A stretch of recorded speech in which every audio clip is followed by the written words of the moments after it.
Let's begin by bending our knees, taking our weight toward the back of the feet, tilting the pelvis under, lifting the rib cage, arching the upper back, rolling the shoulders back and down, taking the arms out to the sides, palms up to rotate the tops of the shoulders upward even more, rolling the shoulders back and down and squeezing the shoulder blades together.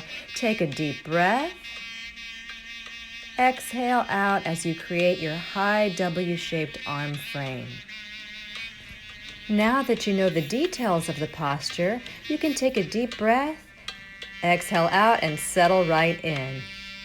First, we will take our fingertips and raise them up above the head to touch. When we do this, we really want to activate the posture and all of its elements so that you can feel the fingertips coming to touch way back behind the head and way above the head. So you're breathing in deeply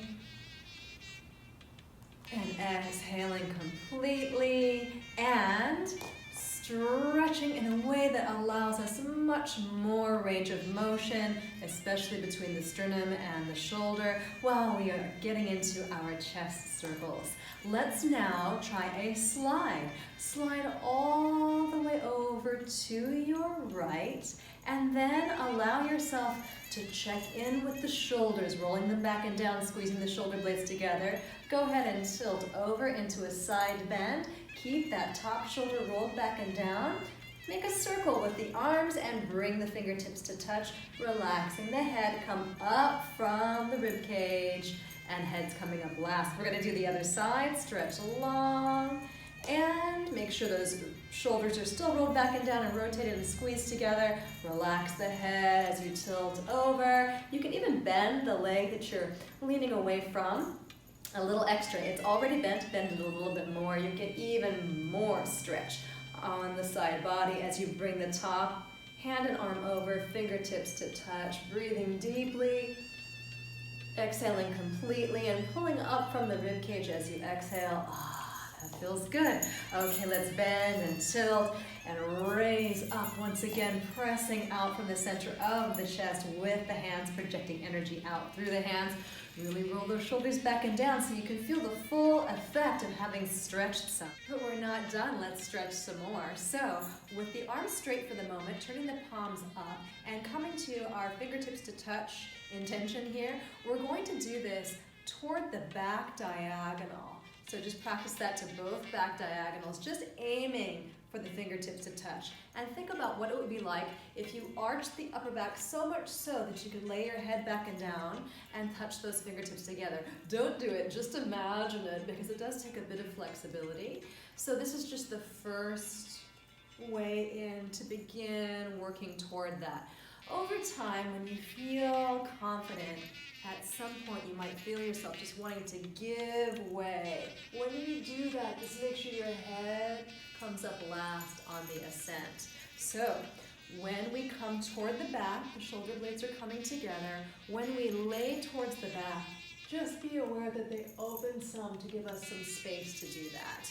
And so now you can take just the arms all the way back and swish them through in a half circle from side to side, giving us even more openness. Oh, feel this now.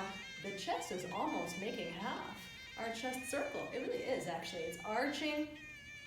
Our upper backs are arching, allowing the chest to slide through the front in a half circle in a crescent shape as we're moving our arms like this. And we can just relax by taking it through the front. Oh, look at that. If you just let your chest dip down, you're pretty much doing the chest circle already, but I'm going to give you a true breakdown for that shortly. Relax the arms. Now you have done some sliding and some stretching to warm up and build into this movement.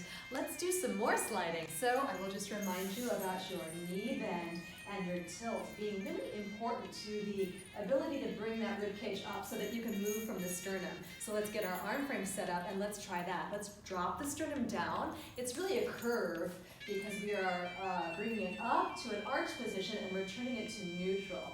So the arched position has our upper back really arched, and the lower position is actually letting the shoulder blades open. So In the arched position, you can squeeze them together, and in the lower position, you can open them up. So you have sliding up and sliding down, sliding up and sliding down.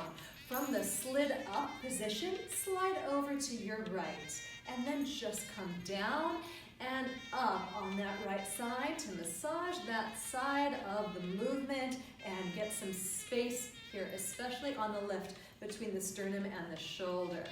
Once you are up again, go ahead and slide over to the other side. In fact, let's go back and forth at that high range now. You'll feel like your sternum's really isolated. This movement that it's making is really isolated between your hands within this strong arm frame. Now that you're over on the other side, let's go ahead and squeeze the shoulder blades together and open them up as you work this side of the movement. And then I'm reminding you to keep your knees bent and your tailbone tilted under. And as we are back into the back, we are going to go back and forth in that plane as well with the shoulder blades open. So you might feel the tendency to bring the arms forward a little bit there, but actually you can still hold them back with the shoulder blades open. So now let's settle in your back right corner. Here we go. We have those knees bent. We have the tailbone tilted under from the back right corner. Push to the back in a half circle to the back right corner. And then lift up to the front. I should have said back left corner. Lift up to the front corner and then slide over to the other side. So you're going to your back right, your back left, your front left, your front right. So your shoulder blades are opening. They remain open as you pass through. Arms can pull back. They're squeezing together and they remain squeezed together as you go to the other side on the up. And now you're going to smooth out those corners and create a delicious chest circle. Breathing in and exhaling out.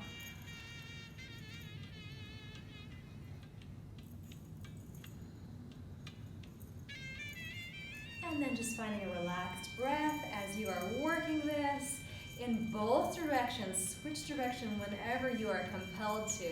And now let's really feel the full power of opening the heart space and moving the energy through. Opening the heart space and moving the energy through. Going back and forth in either direction, experimenting with the size of the circle. You can make little ones, you can make big ones, you can vary the pace, and there you have it. That's your beautiful heart-opening chest circle.